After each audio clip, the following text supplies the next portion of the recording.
Juhani puukool on asutatud 1995. aastal ja sellest ajast peale me tegeleme taimede tootmise ja turustamisega. Meil on üle Eesti 5 tootmiskohta ja 7 istikuäri. Lisaks on ka e-pood.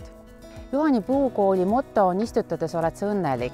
Meil on tähtis, et inimeste aiad oleksid ilusad, et nad saaksid oma aedu kaunistada ja lisaks koduaedadele me panustame väga palju ka avalikku haljastusse. Täna kõik lasteaiad, koolid, pargid, linnatänavad on kaetud taimedega ja see on väga oluline ja see on see, millega meie Eesti elu aitame edasi viia.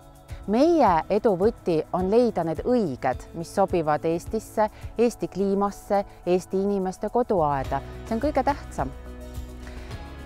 Me tunneme Coop Pangaga väga palju sarnast mõtteviisi. Teie moto on, et olla kohal igas Eestimaa nurgas ja läbi selle moto saame meie oma äri edasi arendada. Tänu sellele, et igas Eestimaa nurgas on võimalik täna teha pangamakseid, võtta raha välja, saame meie oma taimi müüa igasse Eestimaa nurka. Te toetate meid kõige rohkem läbi e-poe, sest et meil on istikuärid Tallinna piirkonnas, Ida-Virumaal ja Tartus, aga Eestimaa on palju suurem, on saared, on Pärnumaa, on Võrumaa ja koostöös Coop Pangaga saame me müüa istikuid ka nendesse piirkondadesse.